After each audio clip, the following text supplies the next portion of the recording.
clear of the closing doors, please.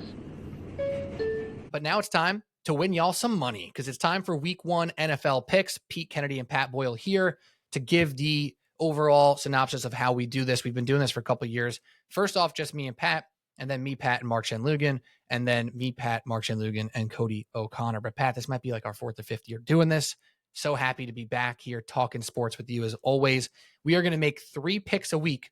We shoot for even-ish odds every single pick, and what that really pertains to is between that minus 120 to plus 120 range. You know, when you go to DraftKings, FanDuel, whatever sports book you use, and you look for a straight bet, you're going to see it minus 105, minus 115, minus 120, etc. We occasionally will allow a minus 125, but we try to stay out of that. So we try for straight bets, 3 straight bets a week. That doesn't mean only one leg. That just means for the odds to be around that minus 110, minus 100 type range. So that's what we go for. 3 picks a week for each of us. That includes player props, same game parlays, regular parlays, moneyline parlays, and teasers. All that stuff is in play as long as the odds are within that minus 120 to plus 120 range. If you want to go nuts and go plus 200, knock yourself out. But no one's doing that, so it doesn't really matter. Pat, before we get into our picks, anything to tell the audience here going into this season? You've been doing a lot of betting content out there on BetQL. You and I have been doing these picks for years now.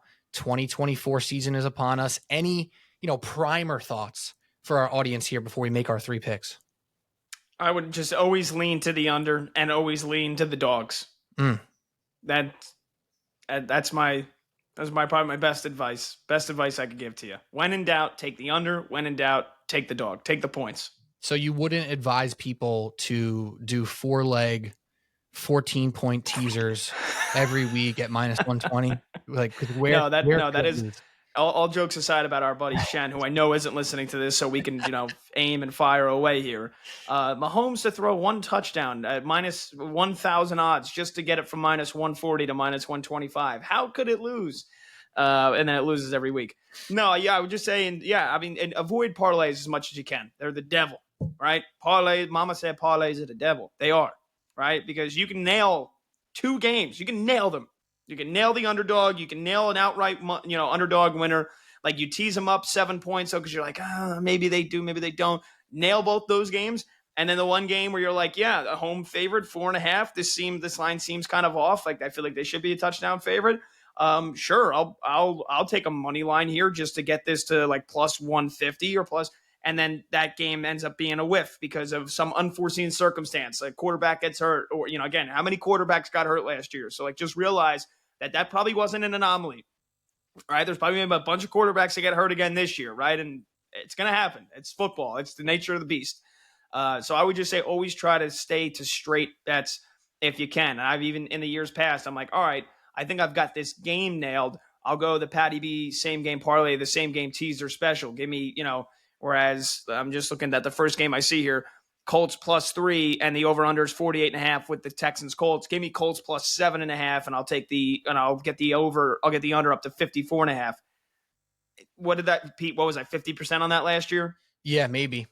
Yeah, maybe. Exactly. Right. So overall, I think I was probably my worst year in terms of the doing picks that we had. Right. So I would just say, always try to stick to straight bet, take a side, take a total, try to avoid parlays like the plague if you can, because like I said, you can nail 2 games or you can nail 1 game. You get the other one wrong, you lost the bet, you lost money. Yeah, I agree. I'm back-to-back winning season. Shout out, give myself a little pat on the back for that one. Winning 2 in a row. We'll take it. But you're right. I'll probably give 1 teaser a week, but don't lose sight of making that decision and saying, I like this side, go with it. Because how often do you do a teaser and you're like, all right, this team's now plus 7.5 and this team's now, money line, et cetera. And then like you would have just won both of them anyway, right? If you have that conviction, make the pick with conviction. I'll still give you a teaser this week, and I'll still probably give you a teaser once a week, but I'm still going to try to make those 2 straight bets or 3 straight bets every single week. All right, Pat, we got 10 minutes. So let's hit this quick and let's do some week 1 picks. Would you like to go first, Patrick? Sure. Hit us. Yeah, I'm, again, and here's the thing too, Pete, a lot of my bets are based off of my takes, based off of my convictions. So why not bet them? And then I can kind of see, all right, hey, I was wrong on this take, or hey, I nailed that take. And why not get it out of the way in week 1 and see just how right or how wrong I was? So give me the Tennessee Titans plus 3.5 on the road against the most overhyped quarterback in some time, Caleb Williams and the Chicago Bears team, who I'm not buying in. Not buying in as a 3.5 point favorite in week 1. Sorry, not happening for me here. Brian Callahan, by the way, who was the OC in Cincinnati for the last several years. Tennessee's going to throw the ball. They're going to throw the ball a lot this year. That offense could be dangerous. I'm not saying Will Levis with his mayonnaise cologne is going to be an all-pro, but I know our friend Cody, whose future bets you might reveal here in a little bit. I think he throws for 4,000 yards. Just look at the weapons he's got to throw to, man. Calvin Ridley, I know D-Hop's going to start the year hurt, but Calvin Ridley, Tyler Boyd, who's been Cincinnati's number 3 for a long time and is a veteran, solid receiver. They bring in Tony Pollard. Like, it's not going to be just hand the ball off to Derrick Henry 38 times a game and be boring as hell and hope that, Mike Vrabel, who's a phenomenal coach, but hope that the defense can be spunky and gritty and you can get a win. No, Tennessee's going to probably lose some games this year by double digits for sure. But when they're on their P's and Q's and when Will Levis is spinning the football and he's got receivers to throw the ball to, they're going to be dangerous. They're going to spin some upsets this year here. And this defense is not as bad as I think a lot of people are thinking they're going to be. Like, let's not forget, they got L'Jarius Sneed from Kansas City, who's an absolute dog shutdown corner. Quandre Diggs and Amani Hooker as the two safeties over the top. Like, those are veterans. Yeah, they might have lost some steps from years past, but this is a solid team. And Brian Callahan, I believe in as an offensive mind. So, I need Caleb Williams to prove it to me, right? We're kind of, anointing him as the offensive rookie of the year already. He's like, basically you got to drink juice in order to bet him as the rookie of the year. Ryan Poles, the GM there, has built a good team around him. Yeah, that's true, but it's a rookie quarterback playing his first NFL game. Don't get it, hyped up by 3, Twitter highlights you saw of Caleb Williams doing the same thing that Justin Fields did for years, and yet he sucks and he's washed up. So I'm going to take the field goal and the hook here that I'm getting with a team that, still probably does have some of that Vrabel DNA left over. And I like the offense. I like the Titans offense. So Tennessee plus 3.5. So I'm opposite of you a little bit here, not in specifics to that game, Pat, but to the thought process there, where in week 1, I tried not to be too beholden by my preseason takes. I tried not to let that, cloud my judgment on just 1 week, right? Because if I like Caleb Williams, which I do, I really like Caleb Williams, I'm betting on him for 17. I'm betting on him for 10 years. I don't care about week 1 that much. And the stat has obviously come out. 14-1 have number 1 overall picks been, or something like that. I think David Carr was the last number 1 overall pick to win his first start in his first season. So I get that side of it. I almost went and picked Chicago, but I said, hey, I'm betting on Caleb for 17 to be a good rookie quarterback. I have faith in Caleb Williams. I'm not putting my eggs in his basket here in week 1. I'm putting him in the basket for the full year. So I stayed away from that game. Actually, I do have a more poignant stat for you too. Our friends at Action Network, my friends at Action Network, Caleb Williams will be the 6th rookie quarterback to start in week 1 with a point spread of 3 or higher. And those quarterbacks are 1-4 straight up and against the spread in those games. Mac Jones was a field goal and a half favorite, lost the game. Trevor Lawrence, 4.5 point favorite, lost the game by 16. Jameis Winston, field goal favorite, lost the game by 28. Terry Bradshaw back in 75 point favorite, lost the game by 12. Carson Wentz, the only rookie quarterback starting in week 1 with a spread of 3 or higher, who won and covered the spread. Wow. Yeah, that tells you everything you need to know, right? Most of those quarterbacks, range greatly in where they ended up in their careers, but it tells you a lot. Usually the team that they go to isn't great. You can argue the Bears are better than most number 1 overall pick teams, but yeah, I ain't betting on them week 1 to put all my eggs in that basket. All right, I'll move to my first pick, a team that I am high on for the year and really just am feeling some of the greatness to come out of their new head coach. I think the head coach bump, the new coach bump for the Seattle Seahawks shows itself here in week 1 at home, currently at -6 against the Denver Broncos. I think Mike Macdonald is a beast coach. He is obviously a top tier defensive coordinator last year. It's never going to translate 1-to-1 for every coordinator to go from DC to head coach. But I'm betting on Seattle here. I think their offense is going to be very good this year. I think Jackson Smith-Njigba has his coming out party here in week 1 and throughout this entire season. DK Metcalf is going to be peppered. Kenneth Walker is one of the best running backs in the game, in my opinion. This is a big spread. It's a big spread in week 1. And sometimes you get a little bit nervous, a little bit gun shy here early on in the year, trying to go for the big one. And I don't think Denver's going to be terrible this year, but you also have to think that they're playing a rookie quarterback for the first time. They're also coming off a very weird year where you look at their record and you say, dang, they were awfully close to making the playoffs. Well, they were a little bit more out of sorts than we remember, and Sean Payton did a lot of magic to get them there. I may like the Broncos over 17 to be semi-competitive, but not in this game. I think the Seattle Seahawks are a blowout candidate here in week 1, where we look at Geno Smith and you're watching Red Zone and all of a sudden, or you're listening to Pat Boyle on the gridiron. Jesus Christ, I can't get it now. The Gridiron Game Day. Gridiron Game Day. There you go. And you hear, there goes DK Metcalf again. There goes Kenneth Walker again. There goes Jackson Smith and Jigba again. I think this is a blowout spot here for the Seattle Seahawks at home. You see that -6, you get a little bit nervous, but that line opened up at 5, and it's trickling in that direction. There's still a little bit more cash on the Seahawks, and there are tickets here. So I'm riding with Geno Smith. I'm riding with that new coach bump, and that defense, which was the problem for Seattle last year. I think that gets tied up with McDonald at the helm, and Bo Nix struggles a little bit there in week 1 to put points on the board, and the Seattle Seahawks can win this game by a touchdown. I like that. And I'm not putting it on the pod, but if there are any parlays that I am going to be cooking up on the side, I think Seahawks money line is one of them. I'm a big Sean Payton hater. That's another, like, I'm betting my convictions, I'm betting my takes. Yeah. So I think Sean Payton is a loser as a head coach in this point of his career. So yes, I'd be looking to bet against him. Pick number 2 for me. Give me the points again. Give me a home dog this time. Give me the Colts +3. And I know that's right on the number. So hopefully it doesn't fall right on the number. I got to tie week 1, but I think they win the game outright. I think people forget just how good Anthony Richardson was before he got hurt last year. And again, missed games 2 and 3 of the season. And Gardner Minshew came in, and all Gardner Minshew did was beat the Houston Texans on the road and beat the Baltimore Ravens on the road in OT. And then when Anthony Richardson came back and then got hurt again with the concussion, they lost in OT to the Rams. So it was a pretty damn good start for the Colts last year. And even then, again, with Minshew playing the rest of the year, Shane Steichen guided that team to a 9-8 record. They just missed the playoffs. Like, the Colts only got better, in my opinion, in the offseason. The offensive line, which was like their staple for years under Peyton Manning, under Andrew Luck, and even the last couple of years, was so bad at the beginning of, or so bad in 2022. And then it's like, okay, yeah, where was this is the offensive line that we came to know and appreciate for the Colts, with Quentin Nelson at left guard and Ryan Kelly at center. Like, they got a solid offensive line, man. And like the whole past with Jonathan, the whole ugliness with Jonathan Taylor, that's in the past, dude. That is in the past. And I know JT was banged up for a couple of stretches last year. And maybe he's even at 25, right? Jonathan Taylor's 25, by the way.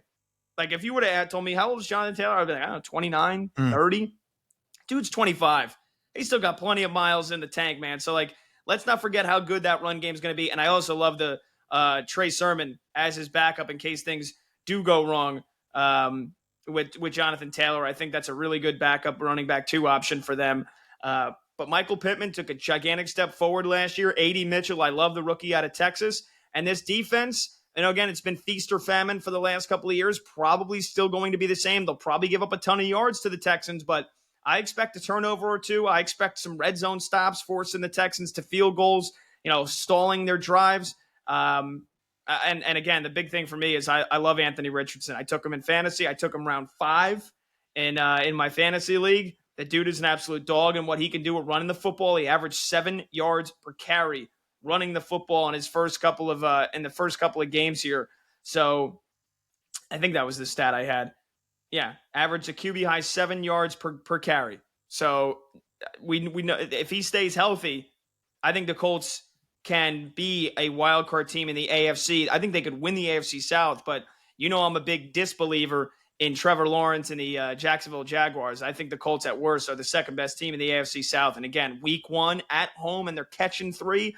This is a must play for me. If CJ Stroud proves that he's taken yet another step forward, and the Texans put up 35 points, and it is that famine version of the feast or famine Colts defense, so be it. But I'm getting 3 with a home dog in week 1, and a team that went 9-8 last year with a bunch of injuries. And I believe in the head coach. I believe in Shane Steichen, and I believe in the quarterback. I got to play this. So Colts +3. This was my first pick off the board, Pat. I didn't include it in my picks, but I like the Colts as well. If it was 3.5, I think I would have taken it, but obviously that's why they make it tough, and that's why the the book or the line makers do what they do. I like this a lot. It's a classic case of who are the most hyped teams in the offseason.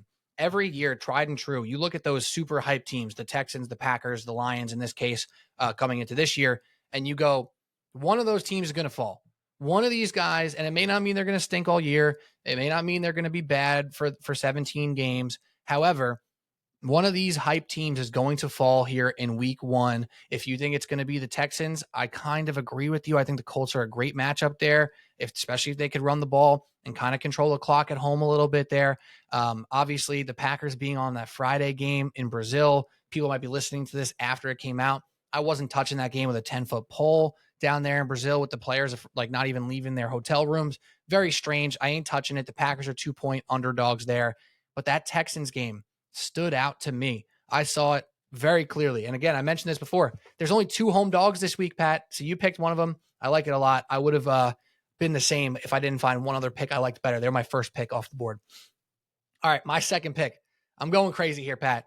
I'm going nuts. I'm doing something that shouldn't be done by, real human beings with a brain, but I'm betting on the Carolina Panthers in week 1. I'm going Panthers straight up +4 at New Orleans. There's a couple things that go into this right here. I think the Panthers have made a few steps forward. We talked about how the Jets made a couple changes to their offensive line, brought in a couple guys. The Panthers brought in a couple offensive linemen of their own, and that offensive line will probably go from the worst in the league to at least okay, passable. That's going to be huge for this team. They sneaky have some weapons that you still like. They bring in Deontay Johnson, who's fully healthy going into this season. Even if he gets hurt in week 3 and ruins your fantasy season, I think he's going to be extremely useful for Bryce Young and extremely useful in this game.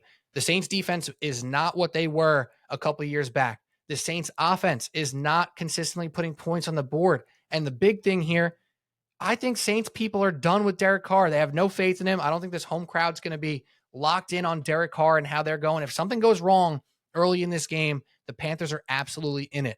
Now, do I think the Saints win this game? Very much possible, but I'm getting 4 points in a division game right here in week 1 with Bryce Young being undervalued completely. I love it, Pat. I think Bryce Young is not going to be a great quarterback in his career, but I don't think he's going to be as bad as he was last year. And he starts off on the right foot here in week 1, keeping this one close. We know the Saints play dumb games. We actually forget the Panthers had some closer games last year than we remember because their record was so bad. They were bad down the stretch. They gave up points at the end, and they lost a lot of games within this 4-point radius here. So I think the Panthers can keep this one tight. We'll see if Xavier Legette, one of the crown jewels of off-season, talks and memes and et cetera from the NFL world. Let's see if he can do something. A lot of hype around him as a rookie wide receiver. I think Bryce Young is better than expected. I'm taking the Panthers +4 on the road against a Saints team that plays dumb games and constantly disappoints their fan base. I'm taking the underdog +4. And maybe the only head coach in the NFL worse than Robert Saleh is Dennis Allen. So yeah. I know a lot of people that are actually on the Panthers week 1. Isn't that right? Look at that. I thought I was. And that's there. You're not waiting very long for a good old hold your nose spot here. Oh, big time. And you know what though? And it's 100% one of those things where if you want to have conviction all year long, you got to get off on the right foot. You got to take one of those picks in week 1 that in your heart is what you want to do, but you can't get yourself there. Get yourself there. Put yourself out there. Be wrong and be wrong like with pride. You know what I'm saying? Like that's how I feel about betting the Panthers in week 1 because you would just say simply, this is a stay away. The Saints are a better team. They're going to win, but you get 4 points and you got to love it. And plus Dave Canales, new play caller here for Panthers. He's been doing some great stuff here in the league. Let's see if he does some good stuff here for Bryce Young. Yeah, he made people believe in Baker Mayfield again. Right? That only happens once every 3 years. So he was one of them. Good stuff. No, I like that pick. I won't be making it myself, but I like that one. Third pick for me, again, another dog, 3 dogs here. That's the theme in week 1 for me. Give me the Cowboys. +2.5 on the road against Cleveland. Look, I know trust me, I'm there with everybody else, making fun of Jerry Jones, laughing at the Cowboys. How dumb can this team be? With waiting until the 11th hour to give CeeDee Lamb an extension, not extending Dak Prescott, even though I think we kind of both agree Dak Prescott probably will never win a Super Bowl, but they kill it in the regular season, they choke in January. We know that. Not giving Micah Parsons an extension yet, waiting until the very last second to do all this. Ezekiel Elliott's their number one running back, even though it's probably going to be Rico Dowdle, but still, like, the fact the running back room is so much of a joke, and they brought in Dalvin Cook, who might not even see the field this year. I mean, come on. It's January is the time to fade the Cowboys, not the regular season. And if there's any team that I think has the potential to be the biggest disappointment in the NFL this year, and that's for a team that has a good head coach, it's the Cleveland Browns. I think Deshaun Watson will never be the quarterback he was in Houston. I think he proved that to you last year. I think his shoulder is never going to be 100%. And their offensive line, which is like their calling card, is so banged up. It's not. They're not even healthy to start the year. All right, Jedrick Wills coming off his surgery last year might not even play here in week one. I know it could be ramping up to Sunday, right? He didn't practice.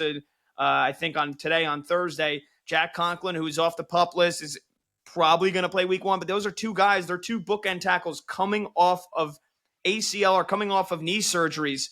It's a lot to ask for this offensive line to hold up. We know how good the Cowboys pass rush is. If that offensive line of the Browns gets neutralized, look out, man. Deshaun Watson throwing under pressure, how bad he was under pressure when blitzed last year, and no Nick Chubb for the first four games of this season. Like, Amari Cooper, still very solid. David Njoku, one of the rising top tight ends in the game.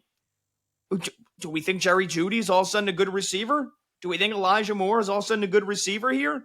Like, I know the Browns got to the playoffs last year, Joe Flacco coming off the couch, and they blew everybody's nips off. Again, leave last year in the past when it comes to a lot of these teams. It's an entirely different new season, baby. It's an entirely different new season.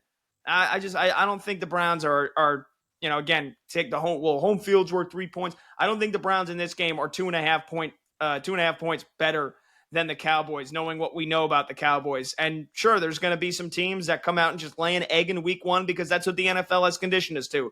The first 2-3 weeks of the season are basically preseason games for these teams. That's why I think there's more value on the underdogs here early on and the unders early on. So Cowboys 2.5 dogs on the road. I think Watson stinks. I think that Browns offensive line is not 100%. I'll take the Cowboys, getting the points in this one. Another pick that just missed off my board there, but the Cowboys were one that I stared at so closely. And I think I talked myself in circles, Pat, because I think I'm higher on the Cowboys for the regular season than most are. Because like you said, people drag the playoff hate of the Cowboys into the regular season every year. They've won 12 3 years in a row. Like, they've won 12 every single year, basically, when Dak Prescott's healthy. And he's healthy right now. They still have weapons. I know the running back room is weird, but they're still good. They're still talented. And Mike McCarthy, for as much as a dumb I think he could be sometimes, he wins regular season games. He's constantly winning regular season games. But that spread just scared me a little bit. I think I talked myself inside of it and then outside of it. And last straw for me was the Browns defense at home last year being as good as it was. But I love that pick. I kind of wish I made it, but I'm okay being off of it. Again, I already have the Cowboys winning the NFC East, so I'm okay leaving them off my slate here in week one. My third and final pick will be my teaser of week one. I told you I have one for you. I will give you one, and here's one for you right now. We're going to go with everybody's favorite survivor pick, the number one survivor pick across survivor pools across the country here. Let's go with the Cincinnati Bengals, but I for sure am not going to take them at 8.5. They may win by 40. They may lose the dumbest game of all time. They may have to win by a field goal in the last second. So I'm going to put them from minus 8.5 down to minus 2.5. And then, of course, the New York Football Giants at home, the other home dog of week one. They're currently plus 1.5. Classic 6-point teaser gets them right up to plus 7.5. So Bengals minus 2.5 home against the Patriots, and Giants plus 7.5 home against the Vikings. This is a fantastic teaser play through the 3, through the 7 on both sides. I think this is a banger. And frankly, I will not be picking the Bengals in my survivor pool, but I'm happy to have them in this action here because I can't fathom losing a survivor pool on the one that everyone's picking in week one. But obviously they're a better team than the Patriots. I think they win it. And I think the Giants could win this one outright, but absolutely keep this one close. Plus 7.5 is fantastic. Already talked about the Giants at nauseum here. The Bengals' big question mark is Jamar Chase, where he's at. Joe Burrow, the wrist, where he's at. They're so much better than the Patriots. So Bengals minus 2.5, Giants plus 7.5. That's minus 120 in my final pick of week one. Bang. Bang. Bang. And I guess I shall read the picks of our partners here. We have Mark Shenloogian and Cody O'Connor joining us as always. I'll keep Cody's for last since he won it last year. And Mark Shenloogian, only 6 teams involved in his 3 picks today. That'll be probably his lowest number of the year. We have I can't not do it. I can't not do it. If this guy took a straight bet one day of just like, Bengals minus 8.5, I might have a stroke. Bengals money line and Dolphins money line, that gets you to plus 100. The Dolphins are playing home against the Jaguars. And then he has the San Francisco 49ers money line, which is Monday Night Football against the Jets, with the Seattle Seahawks plus 3.5. That's minus 120. And last but not least, the doozy of all doozies, we got the Philadelphia Eagles on Friday night. He's taken their money line, which is just minus 125, which we probably would have given him if he asked for it. But he threw in the Baltimore Ravens on Thursday night, which this podcast is already out, plus 16.5 to get it down to plus 100. So Ravens plus 16.5 with the Eagles money line. Mark Shenloogian's picks for week 1. And then Cody O'Connor. Like, dude, just take the Eagles with the 2 points. What is the chance they win by a point or 2? I mean, or just like, honestly, if he said, yo, can I get the Eagles money line? It's minus 125. I would have said yes. I would have said, yeah. But he said Ravens plus 16.5. If the Ravens lose by 17, Pat, I'm going to smile ear to ear, and I'm rooting for the Ravens to win tonight. I'm going to smile ear to ear because you just can't make it up. The how could it lose parlay finds a way. It's undefeated. All right. Moving on to Cody O'Connor's picks. We have the Buccaneers and Washington Commanders.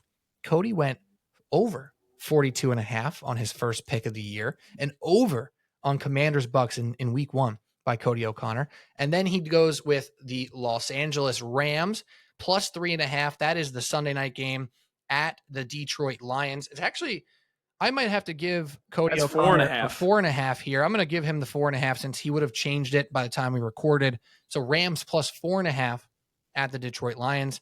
And last but not least, we have a player prop from Cody O. Josh Allen over 31.5 rushing yards. I can see that being one of the Cody O staples of the year.